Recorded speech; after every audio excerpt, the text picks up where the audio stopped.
Oi! Hoje nós vamos fazer uma leitura de trechos que eu marquei durante a minha leitura de Quem é Você, Alaska. Este livro que me acompanhou também durante a minha adolescência, mas que eu estarei passando pra frente, porque eu tive uma releitura atual, não gostei, não foi mais o que era antigamente, então eu achei melhor passar pra frente. E também decidi, enquanto eu não passo pra frente, ler os trechos que eu marquei durante a minha adolescência, durante as minhas antigas leituras, e compartilhar com vocês um pouquinho do que eu marquei. Primeira marcação. É por isso que eu estou indo embora, para não ter de esperar a morte, para procurar o grande talvez. Indo embora pra onde, moça? Você tem, tipo, 16 anos e mora no interior do Rio. Não faz o menor sentido. E eu tenho certeza que eu tenho 16 anos quando eu li isso aqui por causa do marcador. Era um marcador rosa em gel. Próxima marcação. Chega uma hora em que é preciso arrancar o band-aid. Dói, mas pelo menos acaba de uma vez e ficamos aliviados. Eita, como é profunda. E aqui tem duas marcações ainda. Nada acontecia como eu imaginava. Gente, eu marquei isso. Nada acontecia como eu imaginava. E tem uma outra marcação aqui. Não tinha renascido com o batismo, a choradeira e tudo mais. Porém, nada seria mais agradável do que renascer como alguém sem passado.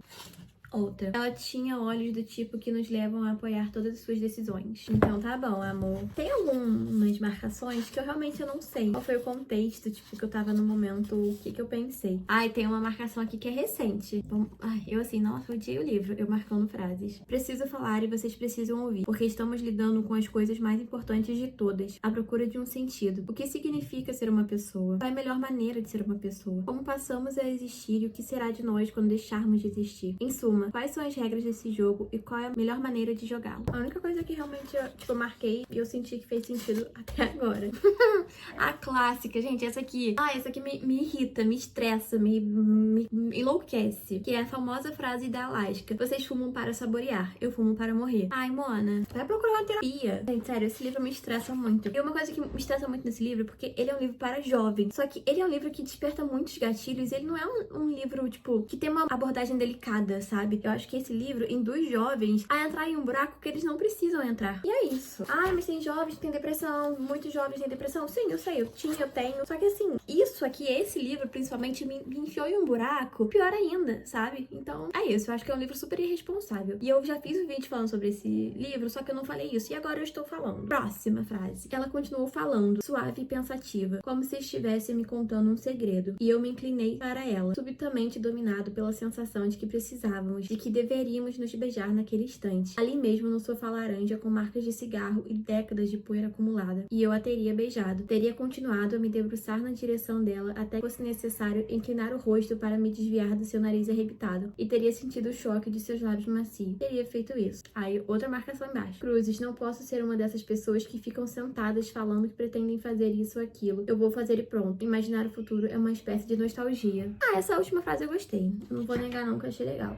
Nossa, quantas marcações também em sequência. Passamos a vida inteira no labirinto, perdidos, pensando em como um dia conseguiremos escapar enquanto será legal. Imaginar esse futuro é o que nos impulsiona para frente, mas nunca fazemos nada. Simplesmente usamos o futuro para escapar do presente. Você nunca me entende, essa é a graça. Ai, Alaska, você é uma chata. Nossa, tipo assim, eu fico assim, gente, Alaska ela é super cool, né? Que ela é, nossa, ela é só uma cretina mesmo, no caso, é isso que ela é. Porque ela faz joguinhos o tempo inteiro com os caras, sendo que ela tem um namorado na casa dela. Enfim, né, gente? Enfim. Outra marcação. Bem, é ridículo sentir falta de uma pessoa com quem você não se dá muito bem. Mas sei lá, era bom, sabe? Ter alguém com quem brigar. Não é melhor, não. Outra marcação. Que coisa mais engraçada para se ficar repetindo. Que eu acredite, que tu acredites, que ele ou ela acredite. Acredite no quê? Eu pensei. E foi então que a chuva desabou. Então tá bom. Outra marcação. Tenho medo de fantasmas, gordo. E a minha casa está cheia deles. Essa aqui eu achei foda. Essa aqui eu achei foda pra caralho. Assim, eu não sou uma grande fã hoje do John Green.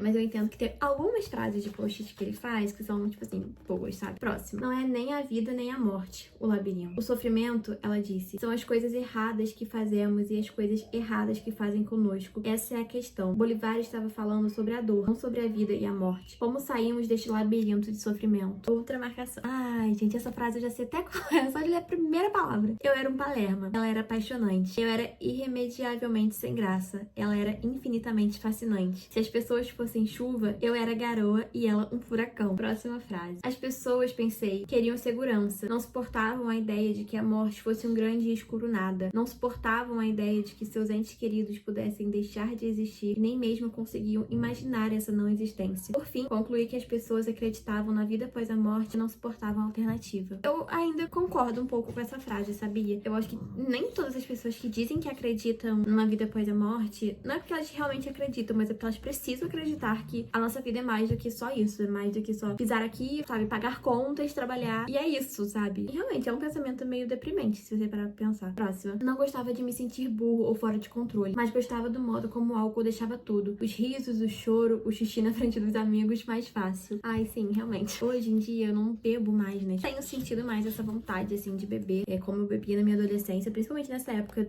desse livro, foi a época que eu comecei a sair, comecei a fazer as coisas assim. Então eu bebia muito, muito, muito. Próximo. O melhor dia da minha vida ainda não aconteceu, mas eu sei como vai ser. Cara, eu penso muito sobre isso de melhor dia da minha vida, e hoje um dos melhores dias da minha vida foi o show da Taylor Swift, né? Que foi uma super realização, assim, pessoal. Por ser muito fã, por já ter tido shows dela cancelados antes. Então, assim, ter ido foi um dia super, super bom. Mas tem alguns dias, assim, na minha vida que eu pretendo vivenciá-los, e eu acho que vão ser tão igualmente especiais, se não até mais, né? Próxima leitura. Chega uma hora em que percebemos que nossos pais não podem salvar a si mesmos, nem a nós. Que todos os que atravessam as águas do tempo acabam sendo tragados pela ressaca, que em suma todos nós vamos. Então tá bom. Próximo. Além do mais, como a morte podia ser instantânea? Quanto tempo é um instante? Um segundo? 10? Mas que diabos significa instantâneo? Nada é instantâneo.